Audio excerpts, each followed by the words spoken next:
no shoulders. It's like Mr. Bojangles. Well, maybe the bow can jangle Mr. if it swings low. Hey, get in here. Dallas is about to start.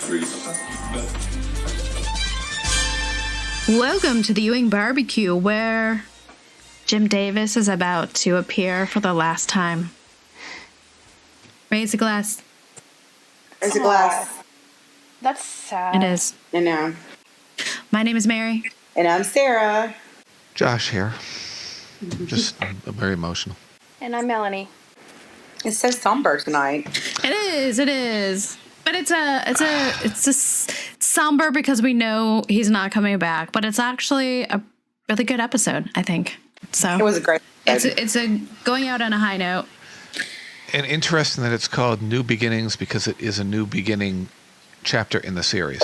It really is. I was thinking how apt that really was, and I don't think they probably even realized it at the time.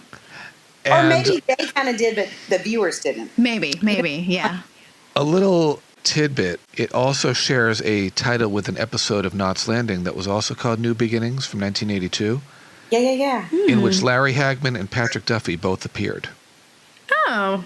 I remember that one, and they come to the... Cool. And I think Eric Farlow was in that episode as well. Oh, Christopher goes. If that's the one I'm thinking of. But cool. Okay. So, anything, any housekeeping before we dive in? I know Mitch Pileggi had a birthday yesterday. I think he's just precious. He's had 4 roles in Dallas, he's appeared as 4 different times. He appeared in a barbecue back in 1983 as an extra. I think it was 83. He appeared in a scene at Billy Bob's. Yes. Oh, right. Harassing somebody. I don't want to spoil anything. That was also in 1983. Uh-huh. Mm-hmm. Yeah. He played a character named Morrissey. I don't want to go into details. And obviously he played Harris Ryland in the continuation. Which we missed. Yep. Still pissed about that. Yep. Those were good times. The continuation and just the camaraderie that developed among cast and extras and the people in Dallas and just the watch parties and just, a lot of things that were... Has anybody else heard anything about the putting the stuff on HBO Max? I haven't. Anything new? Okay. Just to make sure. Nothing new there, but on the Facebook, South Fork said, if you're in Dallas this summer, don't forget to make your reservations. Come on by, take a tour, book an overnight. So South Fork, business as usual. Through the summer. Business as usual until told otherwise. Right. Because nobody knows what's going to happen, and nothing is final until something is final. So exactly. So just send your letters. Do push to make it a historic landmark. I don't know. Do whatever you want to do. Just go down swinging if it's gonna. But if I could buy it, I would. The one person that came to mind to me to buy it is the owner of the Dallas Mavericks, Mark Cuban, who's also one of the hosts of Shark Tank, who's a multi-billionaire. Mm-hmm. Add it to his portfolio. If you look at his portfolio online, is he on Twitter? Yes, he's on every. We should tweet at him. We should do something. I've tweeted at him already. Yeah, I just say throw all the spaghetti at the wall while you can, and if it doesn't work out, everyone will sleep better knowing that they tried. Right. That's what we said about Save Dallas, and it didn't work. And that's I know. Well, and that was a huge deal. The ranch is over 50 years old, so it is meets that qualification for historic landmark. So, and it really, if you think about Dallas, I mean, for publicity for the city, it really did a lot of good, I would say. No shit. But if anyone out there has thoughts or ideas on what to send do, them. You send them. We send can them. Post them. Right. We can. Yeah. We can have an online discussion for sure. Yes. And let's get into it. All right. Tonight we are talking about season 4, episode 21, which is episode 75 of the series, New Beginnings. I'm simply saying that I cannot deliver Ewing oil right now. Jeremy, I am sorry. Not as sorry as you're going to be. Clint doesn't suspect it, but I've known he was having an affair. It's only lately I've realized the affair was with you. I'm filing against you, Ellen. Well, the breakup of a marriage is hardly a reason to celebrate. A man, alone, next to his future wife is certainly a reason to celebrate. I want to see the end of Ewing oil. And if J.R. Ewing goes to jail, so much the better. Final 3 episodes of the season. Yes, final 3. It was written by Arthur Bernard Lewis, directed by Irving J. Moore, and aired April 10th, 1981. It's my daddy's birthday. And 16 days later, Jim Davis would pass away. Oh, after gosh. this episode aired. So he probably saw this episode. He probably saw his last episode. And I know that the writers were writing up scripts to give him to read of where his character would go in after this season, just to give him outlines and hope and stuff like that. I would love to read those. I wonder if those exist anywhere. Yeah, and It was very obvious when they were putting him in the limo that my God, it was dubbed, like he wasn't speaking. Yeah. Or and his I thought that was swollen. interesting, Yeah, and I swollen face. or not or maybe not speaking loudly, or whatever. well, because it sounds like they had him come in and Do looping, record, yeah. which is ADR? maybe he couldn't speak that loudly, or he just got weak. And His face was swollen. It was really you could swollen. tell it was very fluid. But when we get to that part, I do have to say something about limos. When I think back on these episodes and Jim, I always had this image in my, retroactive image in my head of him never standing, always being seated, and this and that, and just. But I have to say that watching it now, he did a lot better than I remember him doing. Yeah, no, I agree. He was actually standing more than I remember. He stands, but it's very limited. So you can tell that, or he'll lean. He'll be standing, or he'll lean against something, or he has one movement, like sitting to standing, and that's it. Right, and when he walked out of Sometimes he'll throw his leg up on a chair. Right. Or when he stormed out of the dining room, and Steve Canale had to get up and follow him out, it was obvious that he was guiding him off set because he was having not stable. Yeah. But I think that he nailed it. Oh yeah. In his he did so good. Because I can only imagine how awful he was feeling during this whole thing, and he nailed it. And that was literally the end. Yeah. That was literally the end almost. This was filmed what, the month before he died, March probably. Yeah. Right. Early March. And Lee McCluskey said that, and I think he mentioned it on the podcast with us, and it's quoted in the book here, that he said that you wouldn't know that Jim was sick at work. And Lee said Jim once told him that, son, it's better to go out on top, especially if you know you're on your way out. It's good to have it so good now. And Lee and the cast, they loved him. And I mean, he died being the star of the biggest show on television at the time. And people are still talking about him today. And like we said, early on, he's talked about in the newer.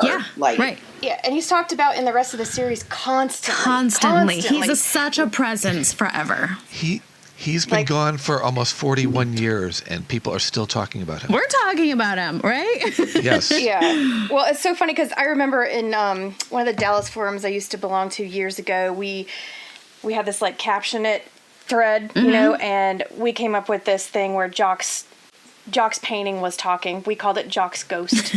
I think you mentioned that. I remember that. It wasn't my brainchild, but it was so fucking funny. They literally go into the living room and start talking to the painting, and he talked back to them. I am Takapa. No. Pretty much. I said it today in the office. I was like, I am Takapa. And my boss was like, I didn't want to know. I was like, listen to my podcast. He goes, that's a negative. That's funny. This episode also marked the first appearance for Stephanie Braxton, and the only appearance as Alicia Ogden, and it was the last episode of Monty Markham. She has weird hair and weird mouth. I don't She disagree. was on Bless All her My heart. Children and The Edge of Night. She's a little gummy. She was on The Edge of Night. Yes. So was Which Larry. Larry Hagman was Like I on. did. Larry Hagman played Ed Gibson. Ah, cool. On what? The Edge of Night. Edge it of was Night. a soap opera. A bunch of people were on that show. I would love to see it. So many. An actress that I really liked who actually played Lee McCluskey's wife on the old David Time soap Santa Barbara was a child actor on Edge of Night. Really? Her name was Christopher Norris. She was also in Trapper John MD as I love Pepper as John. Gloria Ripples something. That was her name. They called her Ripples in the first couple seasons, and they gave her a real name because come up with feminism. Well, I don't know why they these fucking names because we're watching some show the other night and the guy's name was Officer Pumpernick. And I was like, you could have just called him like Officer Rogers. Like, who comes up with these names? I know, right? Pumpernick. Pumpernick. Oh my god. And I was like, Okay, so Afton is singing at South Fork. She's singing another song. I know. C'est was singing- magnifique. watch it. C'est magnifique. C'est He said, magnifique. man, you're thinking and she said, he said, utapote. My husband goes, shoot, he didn't leave for work. He goes, shut up. And I was like, So there's obviously a party on the South Fork soundstage Yes. going on here. I would have hired her because Sue Ellen was pissed and JR was like, yeah. Oh, Sue Ellen was. Yeah. She was not hiding that very well. Not at all. Because I put LMAO Sue Ellen's face and then LMAO Sue Ellen's face again when the phone rang. And she even looked back and cut her eyes like, Yeah. Well, she had the face when Afton was singing, and then the phone rang. Oof. God. And when she got the call, her face again. Oh my you God. know, she was like, we're having a And family gathering. the phone was conveniently placed outside. Well, they had that long ass They cord. brought it out remember? with a cord. Yeah. Yeah, I'd like to see a camera shot of the ground in different places and just all the phone cords running all over the place. Right. You know, it's probably like just, Honey, don't trip. Oh. Raul's job is to clean, like, make sure they're out of people's way. But also, and they're not tangled. how privileged is that to throw a party with a live singer and all this shit just because people are getting in a car and going on a trip? It was a they small had party, though. It was a pretty they had small a- party. Girl, they had a banner printed. Okay, but the banner. It said Mama and Daddy. But the banner. But the banner looks like it was printed on a dot matrix printer. Like they had to It like looks take like- the holes off the side. They had to like do the fold And it probably colored it with like magic marker. 100%. Yes, that was it right may on a have- Commodore fucking 64. It may have come from the same place that Alan Beam had Those posters Cliff's, made? Yeah. posters made. Probably. It's called Kindergarten Are Us. It's called And- I'm running for student council in the 80s. Exactly. Please Yes, vote for and, me. And it said, what did it say? Farewell, Bon Mommy, voyage, Mama, mama and daddy. and Daddy. And when Sue Ellen takes the call, Yes. Alicia says we have to talk about Clint and we have to drink because Sue Ellen says, I don't understand. It's just like, yeah, I think you do. And someone's like, oh, in common. okay, I guess I do. I can be out at your ranch in about like 40 minutes. She's or like, something. bitch, I'm gonna be there, and she's like, how about no? Well, let's meet somewhere else. And then oh, that was it. Never mind. Madison's And at then- 12:30. Yeah. There it is. There it Day is. after tomorrow. Madison's 12:30. 12:30, and the day after tomorrow. So like Sue Ellen, like she's like, shit, I need to prepare. What am I gonna need a wear? day. I gotta like. And bitch dressed up. Oh my god! Yeah, I can't wait till we get there. Holy Yeah, I shit! know. Oh, Yeah, same. Yeah. Because she was very much Sue Ellen. She was very much Mrs. J.R. Sue Ewing. Ellen the fuck out. Yeah, she was. Yeah. Yeah.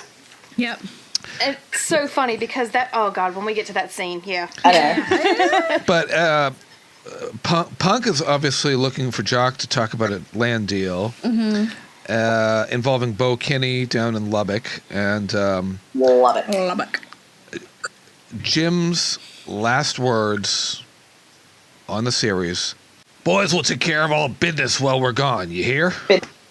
And Goodness. my one thing that I have to say about this scene is, God love him, when she finally got in the car and the limo took off, we have to drink because it goes in his head.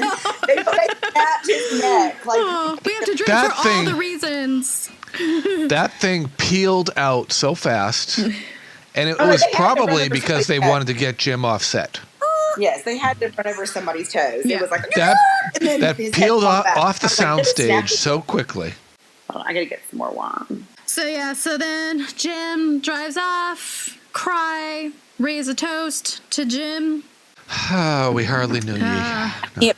JR pushes Ray into the Lubbock deal right in front of Donna. And then Punk's like, yeah, what a great idea. We'll bring Ray in. Donna's got the stink eye going on, and JR's all like, yeah. Ray. She's less than amused. Yeah, we'll find out more about that in a little bit. Yeah. Brother-in-law. And then we cut to the store where Pam's poodle perm has calmed down. It has calmed down. I was gonna say that. I'm getting wine. I was gonna say that it's a brushed out perm now. It is. Is she? Are we on the verge of losing that style soon? Let's hope. Yeah. Pam didn't get much done after the party, so she wants Jackie to go over some figures of something. But Yep. then Cliff comes all bouncing in. Woo! I'm Cliff Barnes. Yep. Hey. Yeah, he comes in because they're going to go to lunch. Yeah, that's not happening. And then Pam's just mad at him about, because he isn't all about Rebecca. And then she says that he's making her choose between the two of them. But I feel like she's the one who's like making Cliff choose. She's the one that, because Cliff's like, I just don't want a part of it. And he's worried for her, but I don't think he's like stopping her or anything. And then she's like, you're making me choose between you. And tell me if I'm wrong. I don't think that's true. No, that's... Yeah. I think it's Pam that's trying to push it. Right. Yeah. I think Pam wants to be controlling. Not our Pam. But I think she's teetering at this point on a change in her path, in a manner of speaking. And Donna has that oomph that Pam had at the beginning of the series. Used to have. Yeah. That oomph that you only have when you haven't been around Ewing men for that long. Yes. Wait till she wears down. If she wears down. Right. Lunch is off. Yeah. That's lunch is off. And speaking of Donna, she has come to see JR, but Jeremy's been the one trying to get a hold of JR, but Donna is actually there already. JR's playing the old duck and dodge. Yeah, he's really trying to ghost Jeremy. Mm-hmm. Donna thinks that JR is setting Ray up. And it reminds me of when Gary came back to South Fork with David Aykroyd's face. And JR pushed that business on Gary to set him up to fail. Right. And I think he's trying to do the same exact thing to Ray. Oh, because it works so well. It did work It's so worked well. so well with Gary. For sure, yeah. That the only problem is Donna is not Valine. That is very true. Right. Donna is not going to bend. Mm-mm. Right. Mm-mm. Valine retreated. Donna doesn't retreat. Nope. So, yeah, and Donna threatens JR if something goes wrong with a situation, and JR seems very amused by that. He doesn't say anything, but just the look on his face, he seems really amused. He's a smarty pants. He's like, because he's you're threatening me. He's stirring the pot. Right. He's stirring the pot. And he started the scene saying sister-in-law, and she ends it by calling him brother-in-law with a little bite to it. Right. Mm-hmm. I'll find a way to get revenge, brother-in-law. Good. So then we cut to Bobby talking about work, but Pam is not listening. Some guy apparently wants the on-ramps lengthened because some tourist did not pull out into traffic. Pam thinks it's a great idea because she's not paying attention. She's not paying attention at all. She's pulling a Bobby, if you will. Yeah. Turnabout's fair play. Yep.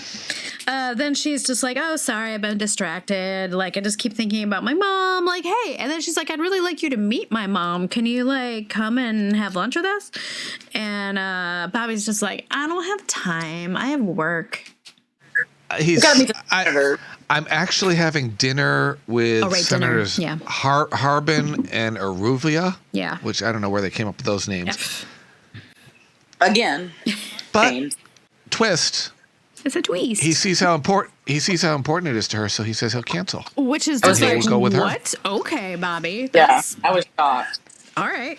But we don't actually see that dinner in this episode. We don't. It's just kind of cut out. But I'm glad that he changed his mind for once. Paid attention to his wife for 5 minutes. A little growth on his part. A slight amount of growth, yes. Baby steps.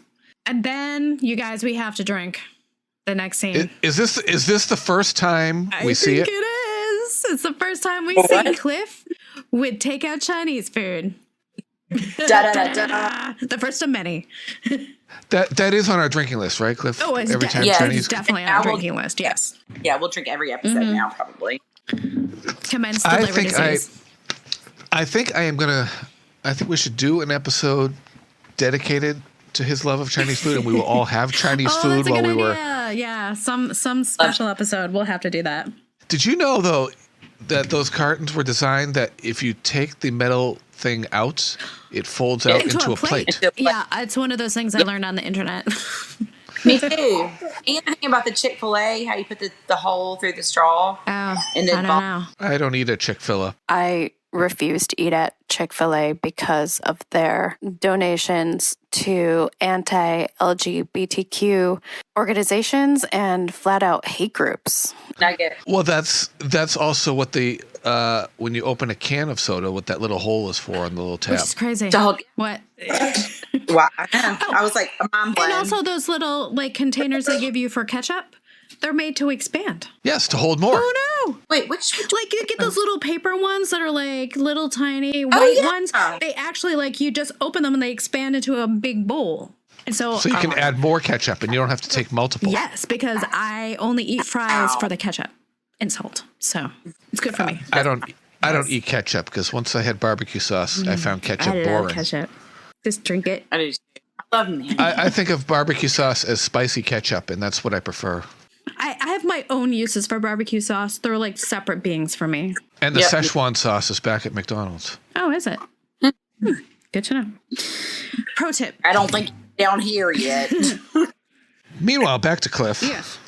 Yeah. Chinese food. He's eating Chinese food and decides to... He call the operator. And look up a number. Try to get Rebecca's Which is number. something we don't do now. Now we would just punch it into Google or something like that. Or whitepages.com.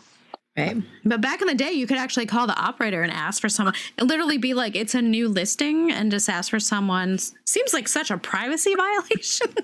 Yeah. It was actually something called 411, which is a cousin to 911. But Right.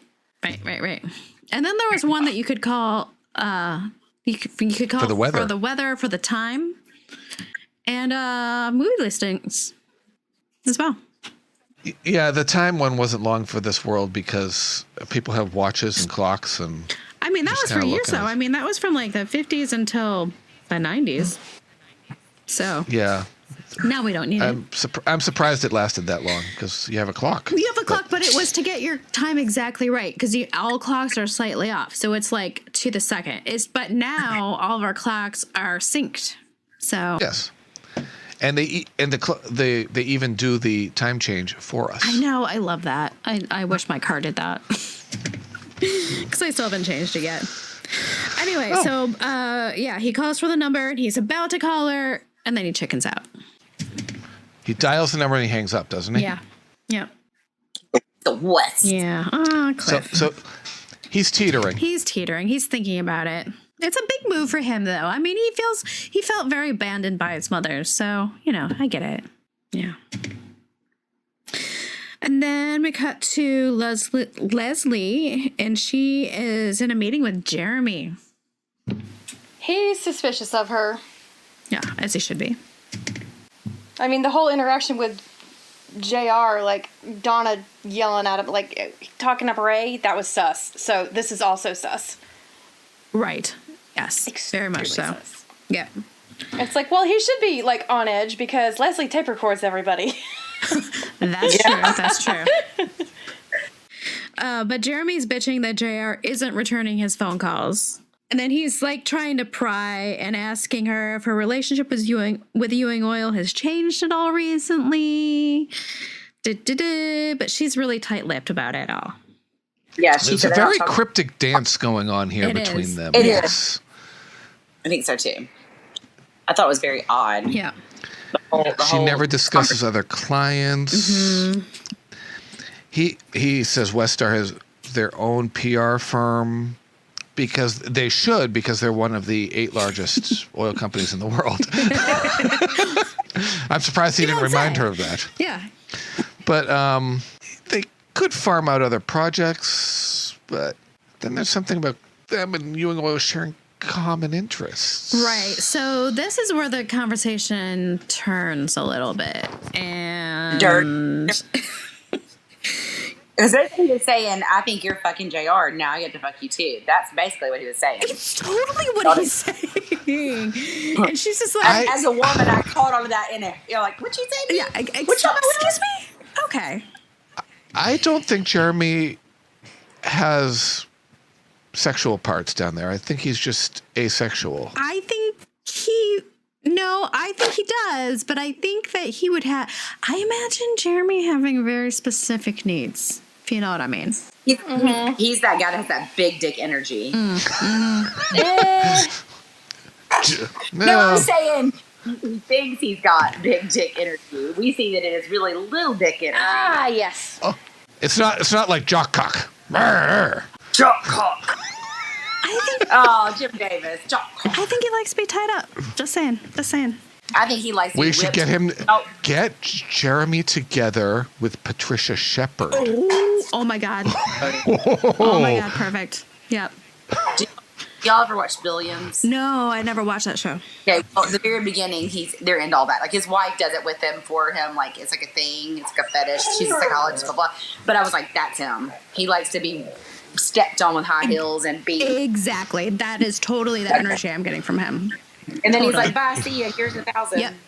Yes. Talk about kinkiness. Do we all remember Larry Hagman's character on Nip Tuck? Oh, yeah. My God, yes. I watched that one time and I swear to you, I was thinking about it the other day. I wanted to go and try to find it and watch that episode. They also had an episode with Deborah Shelton and Joan Van Ark on as well. I did talk. I didn't. They did. Yes, they did. Was it after that? Because I stopped watching it that season. Yeah, it was after. I should have come to watching. Well, I'm just going to Google it and just watch those episodes. Oh, that's a good idea. Yeah. But yeah, the woman that played Larry Hagman's wife on that, she is the voice of Cleveland's wife on Family Guy. I love that show. But I think Jeremy and Patricia would make a great couple. They should have. They could have explored that. That would have been very interesting. It would have, yeah. I mean, I feel like they're sort of similar age range. Could have worked. Like, what about Lucy and Cliff? Lucy and Cliff. Oh. I don't know. She liked older men. She did like older men, but I think he's too old for her. I like that she was with someone her own age. She likes that people. She's turned on by people that stand up to JR. It's true. Yeah. But that was meant to implode, you know? Right. I feel like that situation happened later in the series with a different character, if you know what I mean. I'm trying to remember my brain. Someone who was with Cliff who was close with the Ewings. Spoiler. Oh, yeah. I forgot she was that young, though. I feel like they explored that with character instead of Lucy. Who's the only character to die twice on the series. Right. So back to Lucy, her token scene. Her stretching scene. Yeah, this is obviously the first appearance of the whole aerobics craze of the 80s that was made popular by Jane Fonda. Yeah. Because apparently Miss Young Dallas is doing a fitness campaign coming up, and she's getting ready for it. Mitch comes home, and they're both surprised to see each other at home. And Jock and Ellie going on their second honeymoon has Mitch thinking, and Lucy's like, "Oh, you want to go back to San Padre Island?" And he's like, "No, a friend of mine has a place on didn't get the name of the lake. It sounded like I think he said like Lake Dallas or something like that. It stumbled out of his mouth. Yeah. Yeah, I heard it either. Lake Kababaloo or something like that. Yeah. And for a couple of days. Lake and Takapa. Lake Takapa. I heard they're building a new resort. I'm Lake Takapa. But That's funny. so they're going to plan on going there for a couple of days, and they kind of start to make out. They do, and they're getting along for once. And it's a scene where they're not fighting, so I raise a glass to them not fighting for once. Raising a glass to them not arguing for once. That's their token scene for the episode. It really Although is. they were at the party. They were. Yep. Okay. With no dialogue. Now this next scene. Oh my God. Is this the lunch? Yes, this is the lunch. With Madison's at 12:30. Madison's 12:30 with between Sue Ellen and she pronounces it Alicia. So this is now the third different pronunciation of her name, but I'm gonna trust her because it's her own name. It's her. She says Alicia, right? Because I was like, she what? She says Alicia. Clint said Alicia, and then other. I've been hearing Alicia. Alicia, but then someone else called it Alicia at some point. She called herself Alicia, and she called herself Alicia, right? Okay. So I'm gonna trust her because it's her name. So it's like, Clint, you don't know how to say your own wife's name. There's a problem. Which is problem number one. That's why your dick fell in someone else. I know, right? That's just problem number one. Problem number one. That's like on Supergirl. Callista Flockhart kept calling Kara Danvers Kira all the time, even though her name was Kara. Weird. And she refused to pronounce it properly. So I don't know. But I think of Alicia. I think of like Anna Alicia, who played on Falcon Crest. So Sue Ellen walks in, just power suited the fuck up. With her hat, her hair slicked back, and her eyes done up, her lips all. She's like, this screams, I am Mrs. J.R. Ewing. It does. She spent like 4 hours getting ready for this lunch. Which is an interesting parallel because she's going there to meet the wife of her, I'm not going to say mistress because he's not the mistress. Lover. Lover. And not only that, to deny it. Right. She's the mistress. She's the mistress, right. She's the mistress. She's another woman, but she's flipping the script. Yep. She's trying to flip the script. She's trying to flip the script. She's trying to make a power play, and her whole plan is to just go deny the whole thing. Like her plan is to gaslight her, which she does immediately. She's just like I don't know what you're talking about, but Alicia. Now we know why she needed an extra day to prepare. Right. She ain't playing that. She's just like, no. See, I know what's happening. Don't tell me otherwise. I know. So you just need to admit it. Sue Ellen, what she's saying, I basically know my husband better than you do. Yeah. I bet she was shopping at the store the day before for all of this stuff. That's why she needed the day. Totally. Sue Ellen's demeanor almost changes like that. Yep. Because she knows she's caught. She knows she's caught, but also I thought for a minute maybe she saw a bit of herself in I was thinking the same thing. Oh, you're right. Because she's been on that reverse role before. I had that written down. This woman is sitting here going, I'm willing to share him, because I love him. And Sue Ellen's like, I don't understand. How do you do that? How do you share how can you do that? Yeah. Basically, because she's never been able to with JR. And Alicia's like, I love him. And right.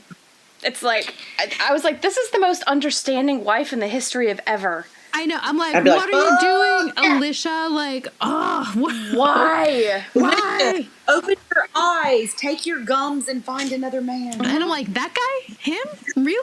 Him. Okay. Yeah. The guy who can't afford a decent sign outside of his office to say that it's a big company. But, see, Clint did her dirty. He really did. He kept her at arm's length until he heard that Sue Ellen had a baby. Right. Yeah. And then just married her, for what? As a replacement? Because she was another brunette? Like, why? Right. And I take it they don't have any children of their own. He doesn't love her. No, they don't have any kids. No kids. But she fell for him, and he's just like, she's like a placeholder almost. And he was ready to ask her for a divorce, and Sue Ellen. Yeah, he thought because she called that she was gonna say she's coming with him, and then she was like, I was gonna go home. He bought a fucking nice ass ring. He's gonna go home that night and tell her He wanted her divorce. It was like putting the cart before the horse, motherfucker. Right. I mean, She was ready to leave and take care of Dusty, Yeah. and now she just wants a little side thing. Right, because I think she realized, like, she got the attention she needed from Clint. She didn't have the ties of, like, feeling... She didn't love him, but she got the attention. She got what she needed, and she could go back and have her son, have JR do whatever, and not worry about it. She got to go to Pound Town. Right. Yep. I don't even think she was into that towards the end. Like, she's just like... Cause with Clint? Yeah. I thought she was enjoying herself. It She seemed like was? she was. But then it was kind of like it started to shift a little because he started talking. You remember he started talking about like marriage and leaving his wife, and she was like, right. No? She was just like, no, I like it the way it is. If it ain't broke, don't fix it. Let's not put labels on it. Let's not. Well, and then Sue Ellen like gets home. This is the very next scene, right? She gets home. She calls Clint. Oh, it's not the next scene. Oh, the next. Okay, I skipped one. Well, the next scene, she does call Clint, and he says, "Oh, we'll meet for lunch." Madison's at 12:30. She's like, somewhere else. No. He's like, okay, I'll order room service, and I'm like, wow, you presumptuous motherfucker. We'll get room service at our spot, at our sex nest. Because I held it because I was hoping to see you, and she's like, yeah, pompous asshole. She's like, yeah, okay, we're not having sex. But I think she's like, good, no one's gonna see us, and he's like, good, we're gonna dump it down. Yeah, and he has no idea that she's going to break up with him. No, he has obviously no clue. He has no idea. Thinks it's the opposite. She's like, fuck. She does it in private. It works perfect. Mm-hmm. Yeah. Yeah, he's kept the sex nest this whole time. The sex nest. Oh, I got one. Hold on. Huh. Mary. What? Okay, so like in one of our earlier episodes, we always talk about nope rope and danger noodles. Yes. So last night I'm not going to say it was a sexual joke. We were in the kitchen, so it was not sexual. Okay. But we were laughing about something, and he goes, Well, there's many ways to cook, in bed and out of bed. Well, we were saying something, and we were like being funny, and then he goes, oh, wait a second. He was like, let me get my Mr. No Shoulders out. Mr. No Shoulders. Mr. No Shoulders. I've never heard that in my life. Me either, but I had never heard of no rope until Melanie told me. Well, Lyndon Johnson used to call it jumbo, and he used to pull it out in cabinet meetings. Oh, Lyndon Johnson. Speaking of Texas. Lyndon Johnson, he was the president. Mr. No Shoulders. I'm writing that down because I'm going to forget it. And it's really awful. I did forget it. I know. Because I was thinking, like, wait, he doesn't have any shoulders. He's just like this. He's just like one eye. The one-eyed Wonder Worm, right? Oh, well. One-eyed, no shoulders, no rope, and a noodle. Oh. So Cliff is he's drinking at the Stardrift Lounge. Yeah. And apparently Afton is the best thing since Milton stopped watering down the drinks. She's about to see his Mr. No Shoulders. That's right. Yeah, she comes on over, talks to him, and is she flirting with him? I think she's. And Milton is. She's not performing. Milton apparently is auditioning a guitar player who is the niece of an oil man. Which means he gets all of his talent from oil men. Oil men. That's what he does. Yeah. And yeah, she's coming over because she's totally hitting on him. She's okay. This kind of thought is like at first I was like she's being friendly, but then I was like, I think she's trying to catch his eye. Like, you know what I mean? Because I feel like in the other episodes, they kind of like, she would see him and she'd kind of like look at him. It was a whole lead up. There was a lot of stuff leading up to this moment. I think so too. Yeah. I just didn't catch it. Yeah, like first. little, yeah, thanks.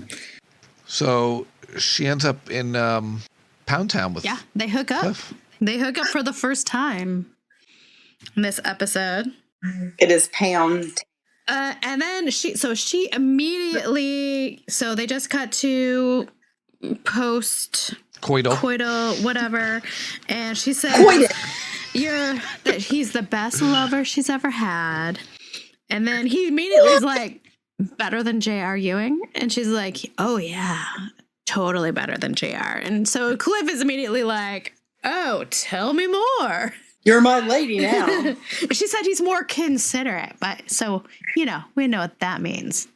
We know what that means.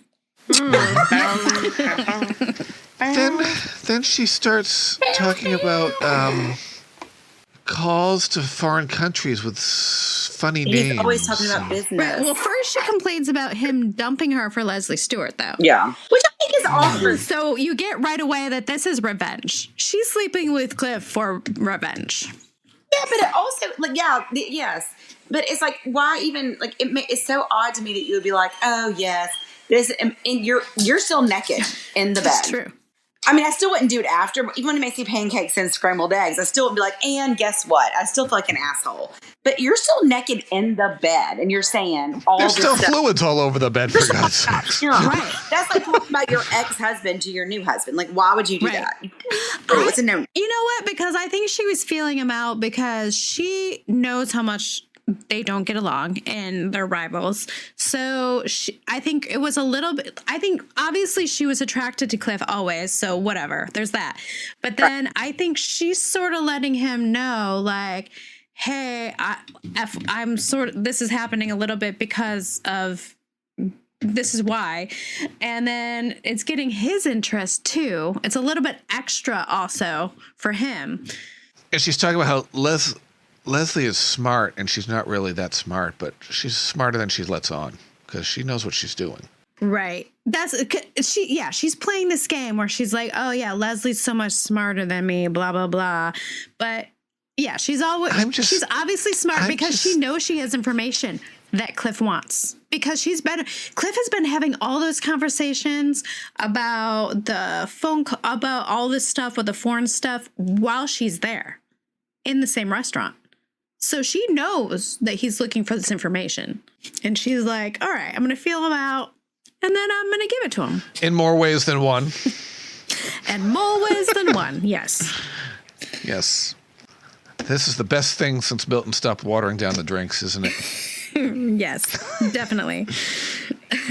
Meanwhile, Back at the ranch. Oh. Across town, speaking of Leslie, Yeah.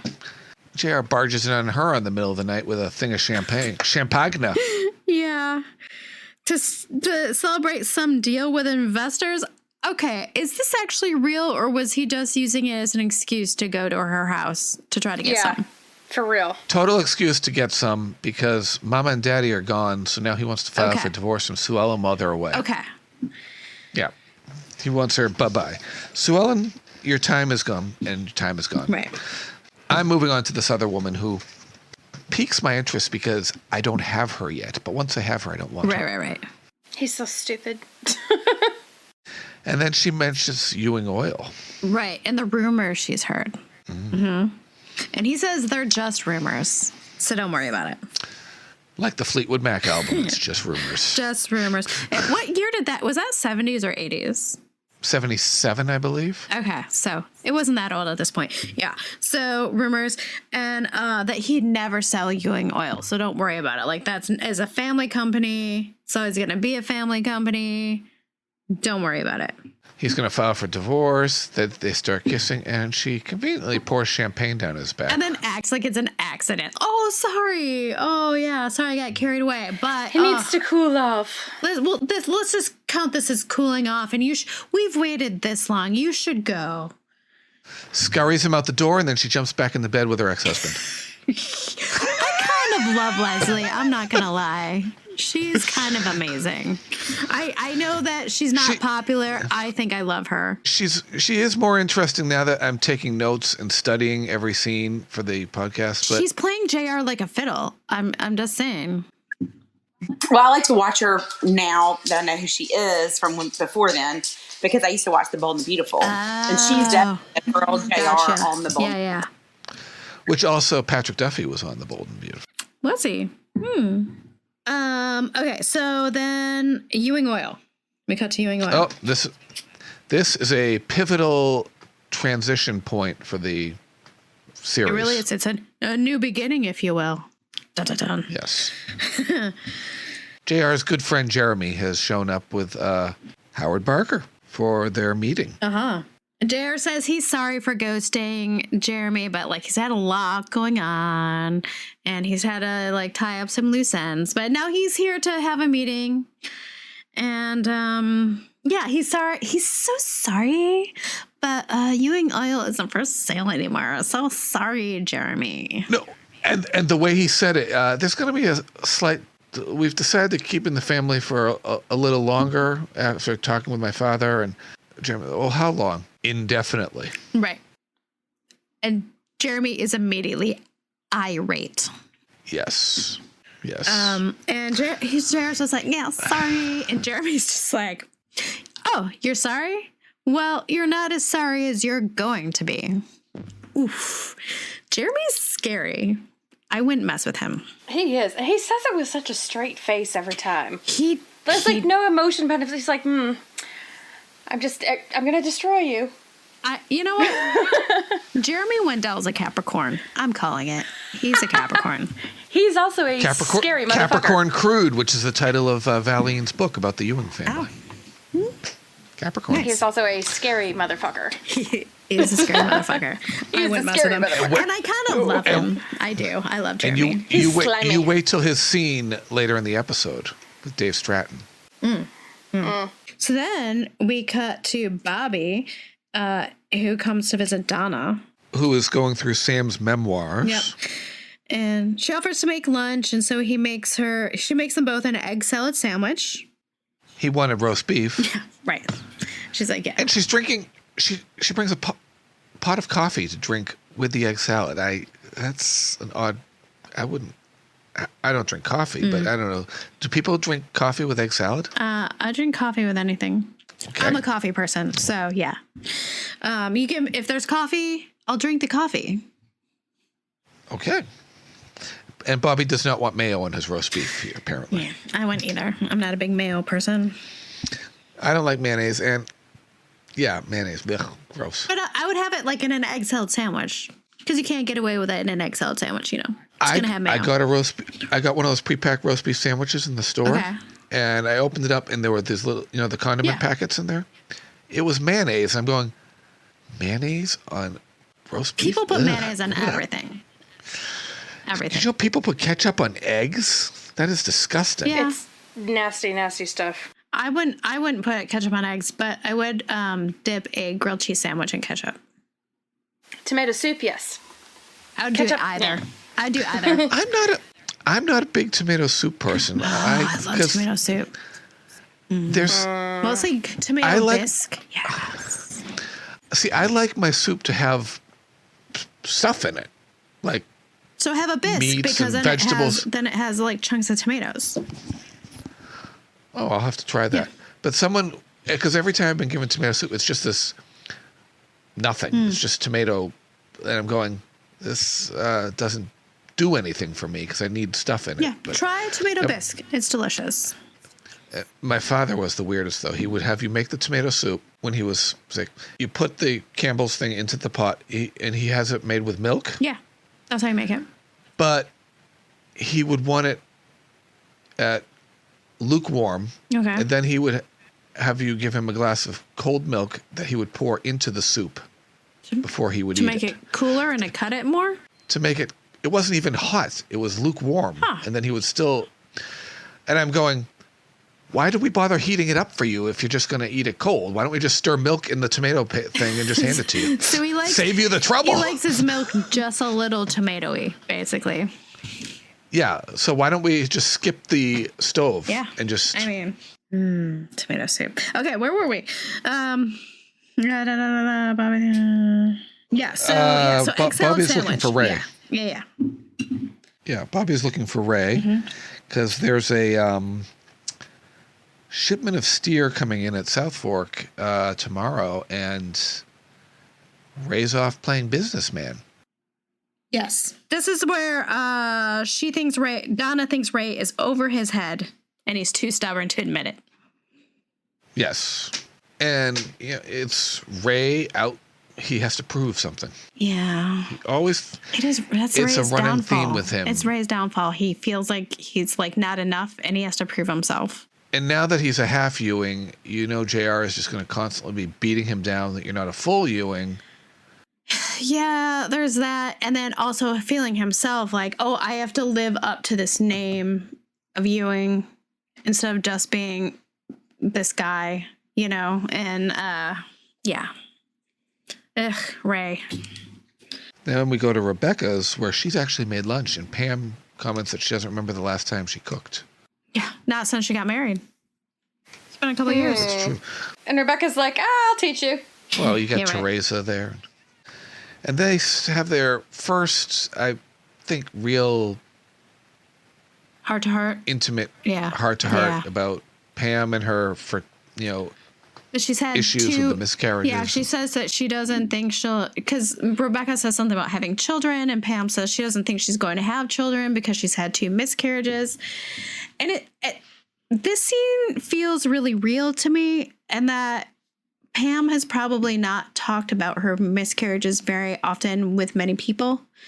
And she's talking about it with another woman, an older woman, who has probably dealt with it, because I have to say this is my experience of having a miscarriage, and then afterwards people telling you, oh, I've had miscarriages, and you're like, what? And like not knowing that because it's not talked about in our society.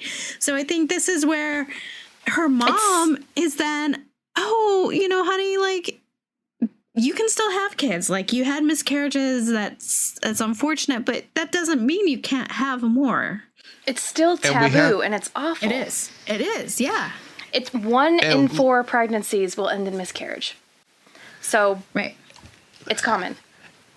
And let's not forget that Rebecca and Digger lost 2 children at very young ages. Oh, that's true. Died. Oh my God. Tyler and Catherine with the C.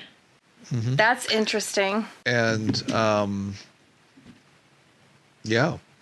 But she says there are advances and gets Pam to commit to making an appointment to see Basically, a doctor. keep trying if it's important to you. If it means something to you, you should try. And Pam wants her mama to go with her. Aw, which is adorable. Get her out of the damn apartment. Yeah. Yeah. Which she furnished very quickly, I might add. Well, she's rich, so that's not hard. Yes. Right. 1 red rose. 1 red rose. In the hotel room. Yeah. So Sue Ellen meets Clint in their hotel room, which has just been sitting there vacant, waiting for them. Sad. Hopefully the sheets have been washed. It's a hotel. I'm sure they have. So she comes in, and then he just immediately, because he's just assuming that means that the fact that she's contacted him means that she's ready to leave JR. Right. Because that's what he told her, not to. Right. So why would he think differently? So I get that. But so he just immediately gives her an engagement ring. It was pretty nice. Yeah. While she's wearing that giant rock on her hand. I know. And she's just immediately Which looks like the Rock of Gibraltar. Right. She's just immediately like, no, I'm not accepting that. And so then she admits to him, like, look, I don't feel for you what you feel for me. Let him down gently, Sue Ellen. Right. I don't want to. We had a great time. I really like you. It's not you. It's me. I really like you a lot, but not that much. He was her first love. It was something that stopped working long ago when they went to school. Even said reliving a schoolgirl fantasy or something like that, and it was like, ooh. I know. And it's a burn, but it's true. I mean, she won't break up his marriage. Bye-bye, Clint. Honestly, see you on Baywatch, Monty Markham. How long had it been? Like, was he maybe in love with the version of her he knew when she was 20 years old, and not? Yeah, exactly. How old is Sue Ellen supposed to be in 1981? 34. Yeah, so it'd been like almost 15 years. Yeah. Yeah. She's a different person. She's grown. They both have. Mm-hmm. They're different people. you're not the same person you are at 20 than you are at 35 and vice versa. You're totally different. Yeah. And they were both like reliving their childhood really by being together. And it was a nice fantasy, but that's not going to last in the real world. It's idyllic. Dr. Elby would say that's growth on her part. That she. Dr. Elby, I think, would be very proud of her, honestly. She'd be super proud. Yeah. Especially with what she's going to devote herself to in coming scenes. Yep. Mm-hmm. And she admits that she was selfish and that she used him and that it's best to let him down now before it went farther. Right. She leaves and he says Which was goodbye. all the truth. It was all the truth. Yeah. Standing ovation, Sue Ellen. Really. Yeah. And like I said, goodbye, Monty Markham. Bye, Clint. Baywatch is calling. And then we cut to Sue Ellen putting John Ross to bed, which is a really good direction to see Sue Ellen going in. Mm-hmm. Yes. Yeah, Pam comes in. Yep. And she gets to tuck John Ross in. I live for Pam and Sue Ellen's developing friendship. Yes. It's sweet. They're nice to each other. Sue Ellen needs girlfriends. She needs real friends, not like catty bitches like we've seen in the DOA. Like, she needs a friend who's like, ride or die. Yep. Yes, she does. Mm-hmm. And then you have Pam there who cares just as much about John Ross as she does. Oh, yeah. And Sue Ellen, I almost feel in a way it's an unintentionally like puncturing Pam a little bit because Sue Ellen talks about finding her happiness and a child makes all the happiness in the world, and Pam thinks she can't have children because she just had that scene with her mother, and it's like, well, she acts like Pam can never have kids. She's just like, it's a shame you never had children. It's like they've been it's 1981. They've been married for 3 years. Jesus. Yeah. Settle down. I don't think she's trying to like. She's not, but like they were married for 8 years before they had kids, right? She and JR. Yeah. So like, what is she talking about? But she's not trying to hurt Pam in any way. She's not, but she kind of is. It unintentionally does hurt her. Right. It's speeding into Pam's crazy. Yes, that's true. To be seen. Yes. And then it's breakfast at South Fork. Wait. Oh, this is a humorous scene. I love when JR is in this little. Oh my god. Okay, I'm just gonna make the call that JR is a morning person. He every like breakfast scene, he is just like full of quips, and he's just like just randomly off the cuff insulting people in the most humorous way possible. He's a morning person. Well, he has to pick up the slack because Lucy's not there to do it. That's true. At the condo. Yes. But he definitely is. He wakes up and he is ready to go. And I think he needles at everybody in this scene. Yes, he does. And he loves it, every second of it. And Mama and Daddy aren't there to slap him down. Exactly. Which I feel like Bobby pointed out. So let's do a rundown of his little quips here, shall we? Nice comment on a senator and his wife having breakfast together. And then he makes some crack about is it almost like Bobby's going to get bored in a couple months, or he's going to become disillusioned with being a senator? Well, I mean, that's been Bobby's MO so far in this series. Right.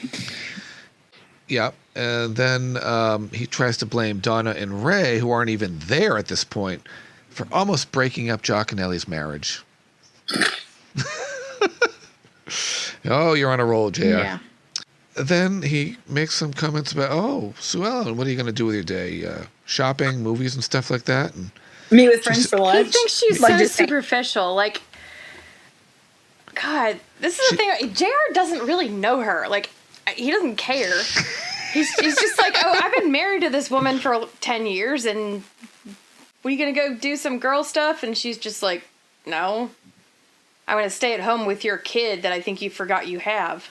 Mm-hmm. Oh, you're into motherhood today, are you? Which I will bring up again in a few minutes. Yes. Yeah.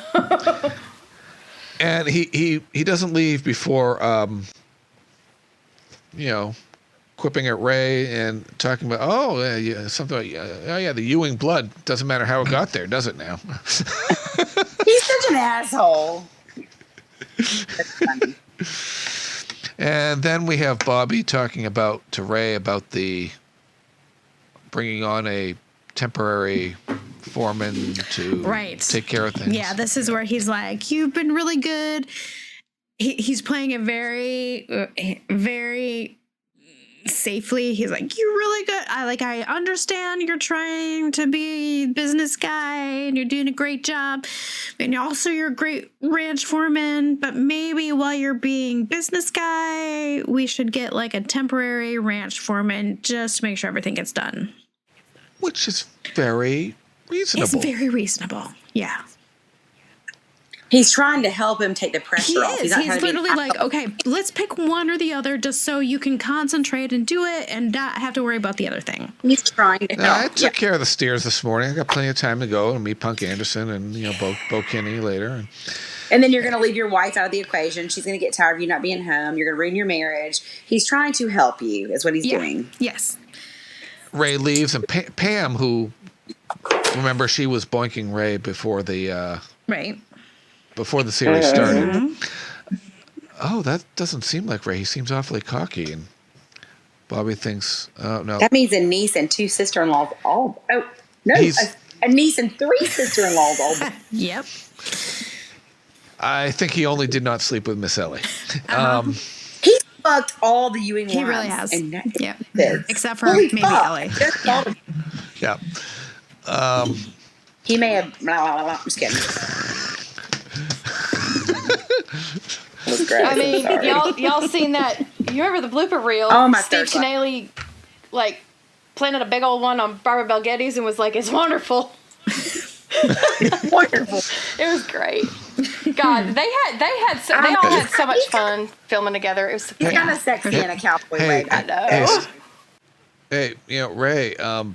Patricia Shepard's into some kinky stuff too. There's always Patricia Shepard. Yep. Yeah, but Bobby ends the scene by saying that Ray's covering because he's afraid he's going to fail. Right, which is Ray's thing. And Ray is just too damn stubborn. You know what? He can ask his wife. He can ask for other people for help. It's okay. Donna, maybe but he's not going to. No, he's not, and it's stupid. It's yep. There's a little male chauvinism in there too. He doesn't want to. It is too proud. Well, of course. Donna knows a little bit more about the legality, formal business side of it. Who better to ask? Donna's way smarter. She's your wife. He should totally be like, hey, what's your advice? I mean, lady friend. Yeah. Isn't that what marriage is supposed to be? Like a partnership. Here's the where you can go to the other person and ask them things. Donna, why don't you and I work together on this project with Punk and... Oh my God. Yeah. Imagine that. No. I can't do that. Remember Jock's reaction to Leslie Stewart. You can't get an uppity woman in the business. I would rather forget she needs to be in Jock's reaction to Leslie Stewart, to be honest with you. Ugh, gross. That's the bell. But I don't have the bell today, so we're not belling Jim Davis in this final episode today. Not today. Yeah. No. Okay, so we cut to Jeremy, and he's pacing and pissed. He just had to go before his board. We never see his board. We never see his board. That's a lot of extras they didn't want to pay. Yeah, but he's pissed because he just had to be, and he just embarrassed himself, in his opinion, in front of his board because he had to admit that the deal he thought was happening isn't actually happening. So he had to backtrack. And Jeremy Wendell does not like to backtrack. Right, and he calls it a delay in acquiring Ewing Oil. Right. That's right, because he still plans for it to happen. Right. Yeah, by whatever means necessary. Yep. And this is where Dave Stratton comes in. Jeremy wants Cliff Barnes to have everything he needs to destroy Ewing Oil and have, I think this is not the first time, have their charter revoked. We're going to hear that many times. Right. And if J.R. Ewing goes to jail in the process, all the better. All the better. Yeah. He wants a scandal. He wants a scandal. Mm-hmm. I don't think they're going to be playing poker at the condo anytime soon. I don't think they are anymore. No. You don't cross Jeremy, because he will cut you. He'll cut a bitch. He will. He's just as vindictive as JR. I think he's more vindictive than JR, to be honest with you. Yeah. Oh yeah. Yeah. Then we cut to the final sequence of the evening, which was... Oh, I'm soft. This scene is so amazing. Okay, so JR can't find anyone at home at first. He comes in, he's like, hello. No one's answering him. He figures everyone's out, and then he grumbles about Sue Ellen. It's like, shut up, you jackass. Motherhood, that didn't last much past sundown. Right. He's just like, yeah, whatever. And like, yeah, she's out, whatever, gallivanting around. I wonder if Hagman ad-libbed that line. Probably.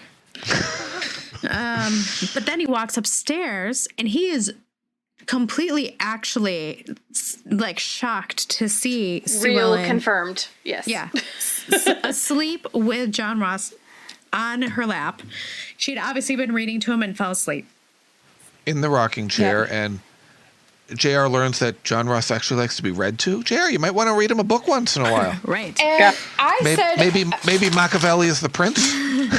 I said about that, how do you not know your kid likes to be read to? It's a toddler. Of course it likes to be read to. Come on. Not only that, how do you not know your own child likes to be read to? Because he has nannies. He doesn't pay attention to his own child. Exactly. You are a shit excuse for a father. You are a shit excuse for a parent. That's true.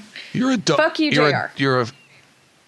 But for a second, ding ding ding ding ding ding ding ding ding. Trash button. For a second, the look on his face when he sees them, he's touched by it. He's soft. He's softened. As a family unit, this is their first tender moment. It really is. Yeah. You're right. The three of them. Yeah. It's sweet. And it's the best thing that has happened in their marriage. It really has. And then that little boy. Yeah. So she wakes up and she's just like, "Oh, sorry, I fell asleep." Blah blah blah. And then Sue Ellen's in a mood, and John Ross doesn't understand being read to, but it calms him. Right. And then she says something about how he has his eyes and how JR's eyes are the first thing that she liked about him, and he seems genuinely taken aback by that. He was like, yeah. All right. He's like, thought it was my money. Right. And she's like, those eyes, but I knew they held secrets. Well, and that's the thing. When they first saw each other, she all she knew about him was that he was one of the judges in the contest. She didn't know who he was, how much money he had. She saw his eyes, and he saw her, like he's about to say. Yep. And she goes out of her way here to explain how she could have had any rich guy. There was a bunch of rich guys. And in fact, like, JR wasn't the one her mom wanted her to marry. Like, there were other guys who were totally rich she totally could have hooked up with, but she didn't. She didn't care because she wanted her mother JR. wanted, and her Patricia, the little horny bitch, wanted to marry Sue Ellen off to Billy Frampton, who turned out to be they had more fat money. nobody later. And, right. Yeah. Diamonds and oil and coal and blah, blah, blah, blah, blah, blah, blah. Here's the thing. I do believe JR and Sue Ellen Ewing were very much in love with each other. He just was not relationship material. Right. He just has so much of his own stuff that demons that he never handled, that he had he's always had trouble being in a relationship. Doesn't mean he doesn't love her. It just means he's insecure as fuck. Oh, right. So insecure. And it's like the Christmas toy syndrome. You want that toy at Christmas. You want that red rifle like in A Christmas Story. Play with it for the fun. Play with it. And then it's in the closet 2 weeks later, and you're bored with it. Right. And it's on to the next thing that you want that you don't have. Right. Well, and that's the way he is with his women. I honestly believe that is probably a good part of the way he was raised. Not so much by Miss Ellie, but by Jock telling him to go out and get it, and always strive for more. Yep. And that's totally. He never set boundaries with him. Like, you leave your marriage alone. You know, like, woman you marry is not just like arm candy. You don't cheat on her. It was more like, no, Right. what would you see? You go get it. Right. Toxic masculinity. Fuck the Toxic patriarchy. masculinity. And Fuck that shit. did I am Papa. but he could have only looked at his parents and their marriage that lasted as long as it did. Right. But Jock didn't get bored with Miss Ellie. yeah, he did. He was cheating on her. But did JR know that when he was little? Maybe. They were.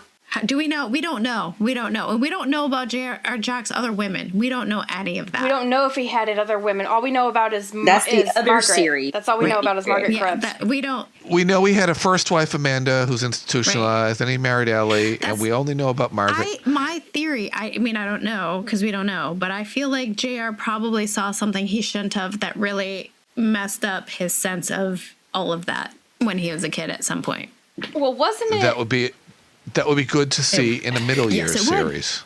Now, the early years, I can't remember. I haven't seen that movie in a while. I have to rewatch it. And or the Lee Raintree book. Wasn't it canon somehow in those universes that Jock took JR to Whorehouses? Like a brothel? A brothel when he was, because a lot of men it's not did in that the early back then. years, but it might be in the Lee Raintree book. We're not there yet.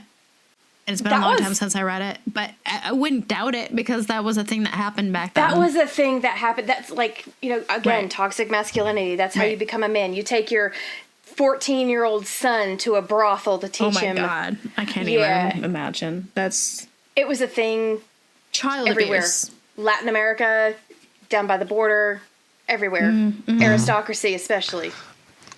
Yeah. Nuevo Laredo. Which is insane. It is insane. That's insane. But crazy. And there's reference in, there was that song, I don't know if it comes up in the Lee Raintree book, the name, but I know in the song Who Killed Jock Ewing that Steve Canale sings on the thing, there's a woman reference, Joanna Lessing, that could have been one of Jock's mistresses at some point. So right. I don't know. We don't know. Yeah, so, but Sue Ellen, she talks about his eyes, and she liked the way he spoke, and she said that, she's like, I got the shivers. And just the way, when she says that, you can see it, like, penetrate him and really get to him, where he then sits down. Right, the scene has left the nursery and is back in their room. Yeah, just for clarification. For clarification, yes. And he's like shook, but he's trying not to let it because she's like breaking down his walls at that point that he's put up. Oh, she knows what she's doing. Yeah. And they're reflecting on their past. And This is such a beautiful scene. It's such a great scene. So sentimental. You picked me because of my eyes? Because of the way you speak. You know, every time you talk to me, I got the shivers. You know, JR, I've always wanted to ask you something. With all those ladies in the state of Texas after you, why me? Once upon a time, I was a judge in the Miss Texas Beauty Contest. And after a while, you run all those girls through the contest, and it looks like a cattle auction in Fort Worth. I felt the same way, too. Then we got down to the bathing suit category. And all those pretty little girls prancing around, trying to look sexy. And then there you were, Swellen, not trying to do anything, just looking more sexy than any of them. And you had something else, you looked like a lady. The combination was devastating. Devastating. Oh my God. It was like, oh my God, that makes the whole scene. It was speaking of getting the shivers, it's like, oh, right. God. Oh my God. Yeah. I feel like they had some yeah. And they've had some good times, but and the best thing that happened is sleeping in the next room. And it almost didn't happen. Right. And then the van breaks everything. And she wonders what happened. Where did they go wrong? Right. And then he just like looks at her and he's just like, and I don't know what he's about to say. I know. There that's was the thing, some you don't- theories on that I've seen throughout the years that he was about to tell her that he wanted a divorce. Oh. I don't think it was heading that way. It did, because that was what he was planning to do that night. Yeah. And then she pulls all that, and then I feel like he was about to, like, say, I don't know what he was going to say, like, why now, or whatever, you know? You could say, give me another child. Because Ma Bell decides to interrupt this wonderful It could have moment. been any of that. Another child, or when she says, what happened to us? Yeah. But then the phone rings. And so And what's interesting is she answers the phone, and it's like she doesn't recognize. She was like, her tone was like she doesn't recognize who's on the other end. But then her back arches up, and she kind of just pulls away. Like all that repulsion is coming right back to her of why. it's like it came, back through her.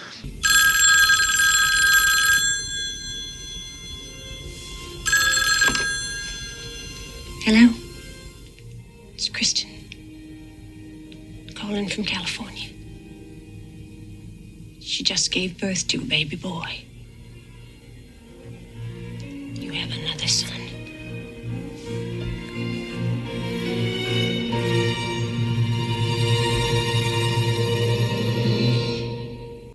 My question is, if that was Kristen on the phone, why didn't Sue Ellen recognize her voice? I think at it was first? someone calling for Kristen, I think. Because Kristen just gave birth. So she just had Jeff Faraday or someone call Sue Ellen to tell A nurse, him, maybe at the hospital. A nurse, someone, and tell that, you know, the baby's just been born. And just the look on JR's face is just like, he has been, like, emotionally... They've both been emotionally whiplashed. They went in the like last this. 5 minutes. Wham! Yeah. Yes. It's like that thing where you go like this with the hand. You have the person say, follow my hand with your eyes. And then you go up like this, and then you go, wham! Right. And you drop the hand down real fast. And Yep. you get whiplash. Yes. That was emotional whiplash. Emotional whiplash, for sure. To end this episode. Freeze frame. Dun, dun, dun. Freeze frame. Bum, bum, bum, And this bum, leads bum. into another great storyline. Oh, yeah. Oh, yeah. And it really is New Beginnings. I mean, there could not have been a better title for this. This shows where the writers go with their. Yeah. Okay, so I am going to give this a 4.95 bourbons, mostly for this last scene, because I feel like this, one, Jim Davis last episode, two, just this scene of JR and Sue Ellen is just everything, and really sets the tone for, like, because it's like, why do you care about this couple? This is why you care about this couple. And that's it. Exactly. I defended myself for so many years about why I shipped them so hard. Mm-hmm. Right there. That's it. Because, they're that's the reason. toxic as fuck, but they're like... I get drawn back in just like Sue Ellen does every time. I thought I got out, but I was trying to pull it back in. It's like love and So you're giving it a 4.95 and a what? I'm getting a 4.95 and a glass of champagne down your back. Well, I'm going to give it a 4.9. But again, it's for the same reasons. It's for the jock and it's for the scene. But it's also because nobody really, it's a short scene. And I love, for my love of Donna. Oh, yeah. When she goes in and she confronts JR. Now, granted, it probably would have made Ray feel like shit. But she's starting to show her like oomph right then. Backbone. And this will lead up to my scene in the bar with her fur coat on later that I'm absolutely obsessed with. This is leading up to this is leading up to Donna's I'm going to kick your fucking ass. I'm still a country girl at heart, even though I am a Southern belle. She still will kick your ass. And that's why I love it. Oh, absolutely. And I'm going to give this a big fat brimmed hat for Sue Ellen being such a hot ass. I need to do give one of these for Jim, a Jim episode. I'm going for a straight 5. All right. His exit, straight 5. Except for the just kidding. Yep. And the Donna scene, JR needling everybody again, the scene at the end, it all just adds up, and it. Yeah. Jeremy Wendell turning the corner. He's starting to get more. There's a lot of corners being turned here that are going to have repercussions that are going to last forever.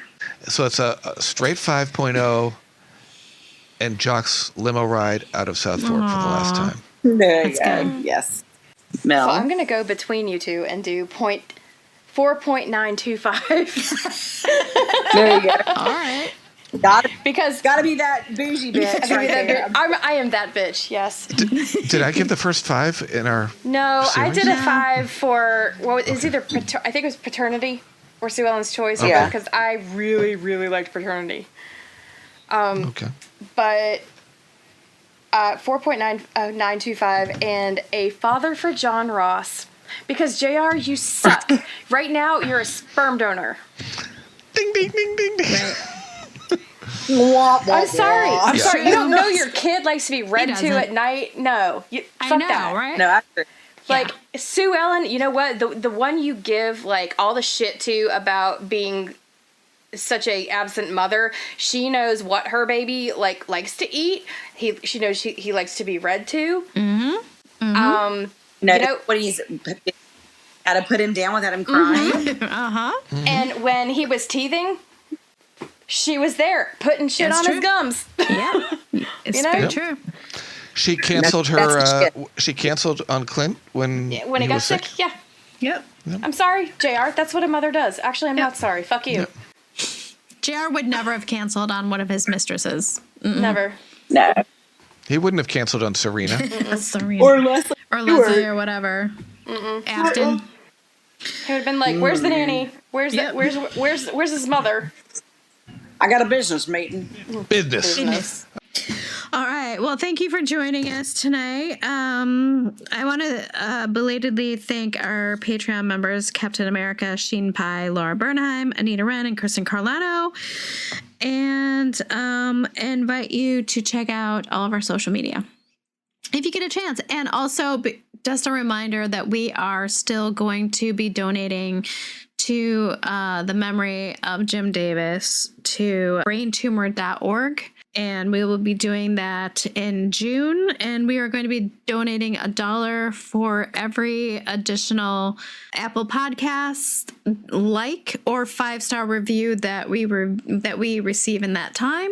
So please, guys, like literally, it's nothing from you except going online and just doing a like or a 5-star review. And we're going to donate that money in Jim's name. And if you feel like you'd like to donate that money on your own, please do that. And then just send us a note and we're going to give you a huge shout out on the show. So just let us know. And keep saying save South And Fork. yeah, if you can think of a way to save South Fork, let us know. Mark Cuban, we're calling on you and your billions to buy this place. I'm hashtagging the fuck out of Mark Cuban. Right. Just Oh my wait. God. I watch Shark Tank every week. But I think it would be appropriate to just have a moment of silence for Jim before we. Yes. All right. We'll have a moment of silence for Jim Davis.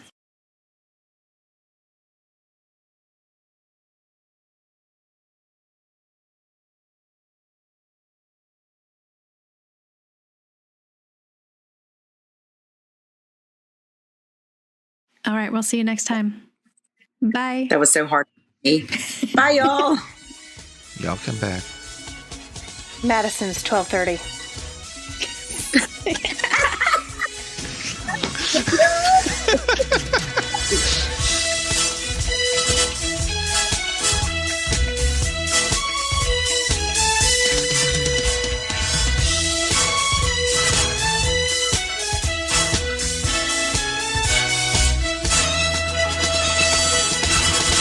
Next on Dallas. Do you have a reservation for Shepard? Kristen Shepard.